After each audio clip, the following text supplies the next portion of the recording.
રાજકોટ જિલ્લામાં આટકોટ પોલીસ સ્ટેશનમાં રેપ અને પોક્સોનો ગુનો દાખલ થયો હતો, જેમાં 7 વર્ષની દીકરી સાથે આરોપીએ દુષ્કર્મ કરેલો હતો.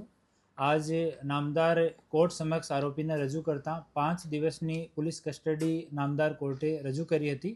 કસ્ટડી મળ્યા પછી સરકારી પંચો સાથે જો આ ગુનામાં જો વેપન તરીકે સરિયો કામમાં લીધેલો હતો અને અન્ય વસ્તુ આની ડિસ્કવરી કરવા માટે ડિસ્કવરી પંચનામા કરવા માટે સરકારી પંચોની હાજરીમાં ગુનાવાળી જગ્યા અમારા આટકોટ પોલીસ સ્ટેશનના પીઆઈ, એલસીબીની ટીમ અને એસઓજીની ટીમ સાથે ત્યાં પંચનામો કરવા માટે ગયા હતા. પંચનામો પૂરો થયા પછી ત્યાં જ પૂરો થતાં જ્યારે પરત આવતા હતા ત્યારે આરોપીએ ભાગવાના ઈરાદાથી પોલીસ ઉપર જાનલેવા હુમલો કર્યો.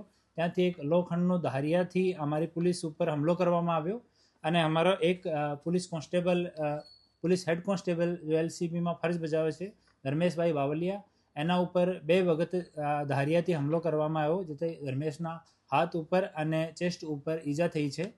અને બીજા કર્મચારીઓ તરફ દોડતા હુમલો કરતા અને સેલ્ફ ડિફેન્સમાં અમારા પોલીસના 2 અધિકારીઓ તરફથી એક રાઉન્ડ જેટલો આને કાબૂ કરવામાં જરૂરી હોય એટલો ફોર્સ યુઝ કરવામાં આવ્યો અને બંને પગમાં એક ગોળી આરોપીને વાગી છે. ઘટનાની તુરંત કંટ્રોલ રૂમમાં જાણ કરવામાં આવી અને તુરંત 108 ઉપર કોલ કરવામાં આવ્યો અને આરોપીને અને અમારા ઘાયલ પોલીસકર્મી બંનેને આટકોટમાં જો ડૉક્ટર બોગરાનો હોસ્પિટલ છે એમાં એડમિટ કરવામાં આવ્યા. ત્યાં પ્રારંભિક સારવાર થઈ છે. એના પછી આરોપીને અને અમારા ઘાયલ પોલીસકર્મી બંનેને રાજકોટ સિવિલ હોસ્પિટલ ખાતે રેફર કરવામાં આવે છે અને હવે બંને ઓન ધ વે છે. સર, આજે આરોપી છે તેમની હાલત કેવી છે? ખતરાથી બહાર છે કે ગંભીર છે? અને પોલીસમેન અને બંનેની હાલત સારી છે અને જેટલો આવશ્યક હોય એટલો ફોર્સ યુઝ કરવામાં આવ્યો અને આરંભિક સારવાર ત્યાં કરવામાં આવી છે. આની ડિટેલ રિપોર્ટ મેડિકલની એક વખત અહીંયા મેડિકલ એક્ઝામિનેશન થઈ જાય એના પછી જ કહેવામાં આવશે. કઈ રીતના તપાસ હવે આગળ કઈ રીતના તપાસ કરવાની?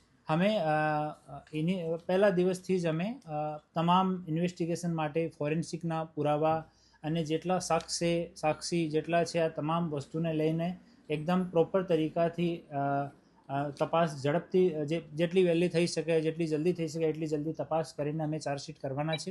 એ જ રીતે અમે લોકો પ્રયાસ કરી રહ્યા છીએ. આરોપીના પગમાં, બંને પેરમાં, ઘૂંટણાથી નીચેના ભાગમાં બંને પેરમાં ગોળી વાગી છે. પોલીસ ઉપર હુમલો કર્યો છે એનો બીજો ગુના દાખલ કરવાની કાર્યવાહી આટકોટ પોલીસ સ્ટેશનમાં ચાલુ છે. આ એક વખત 5 દિવસ પછી વિચારવામાં આવશે.